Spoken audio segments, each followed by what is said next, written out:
Welcome back to the best 30 years, where we help you confront your fears about aging and plan your future. So let's talk about fear. The aging journey can raise innumerable fears, from fear of the unknown to pain to loneliness. But what are the most common?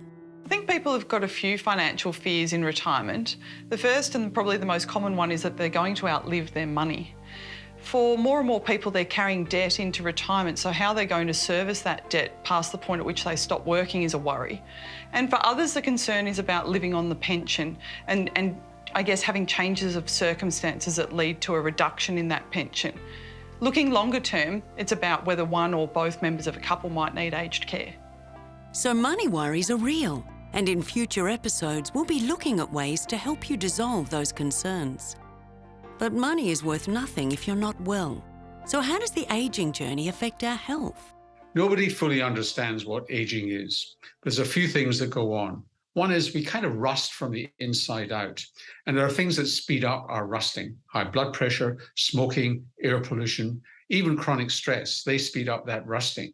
And also our immune system. If our immune system is overactive, then it also adds to this, if you like, rusting and aging of our tissues. And the good news about all that is that you can slow that down, and you can slow it down with diet, with exercise, with not smoking, and actually reducing stress in your life. That's great news, and we can make a difference by starting right now. Taking care of yourself is also a way of taking care of those you love.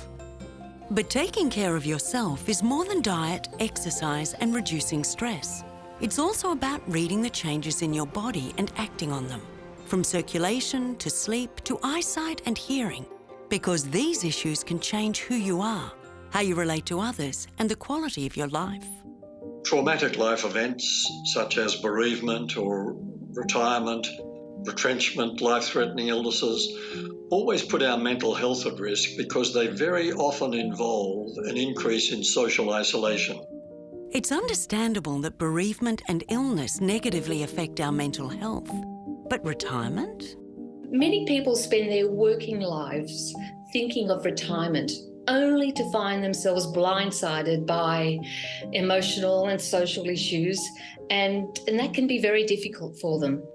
Contrary to popular expectations, many people, particularly men, are depressed for the first several years of retirement because they've lost social contact and meaning. And social isolation in turn is associated with problems like loneliness, anxiety, depression, and a range of physical ailments.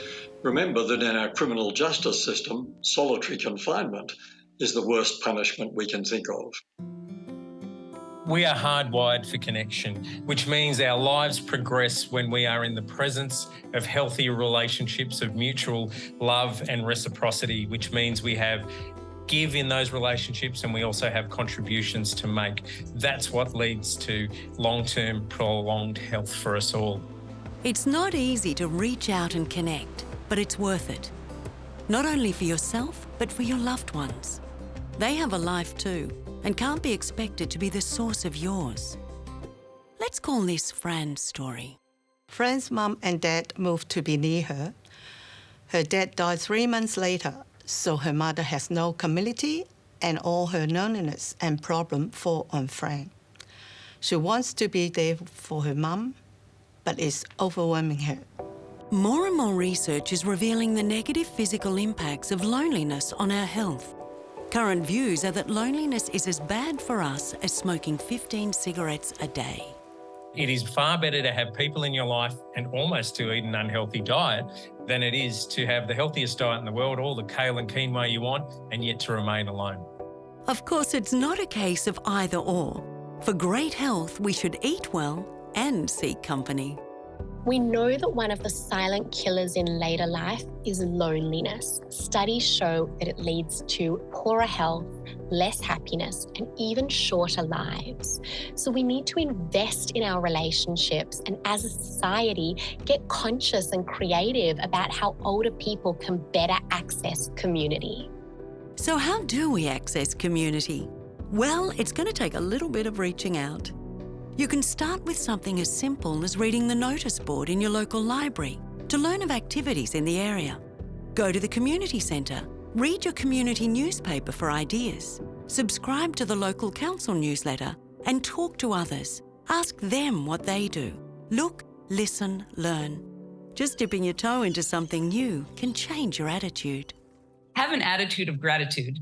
I mean, studies show that it helps improve your immune system, your sleep quality, and it's so easy to do. It helps you build a positive attitude just about life in general. It is smelling the flowers. It is having a moment with your kids. It's seeing your dog across the street. Little small things that keep us grounded into what really matters in life. As you get older, you keep putting it off. You get older and something happens, and then it's hard if you've got to do something like then, you know. You do it before you get that old that things start happening. Coming up, we're going to help you get started. Always keep laughing.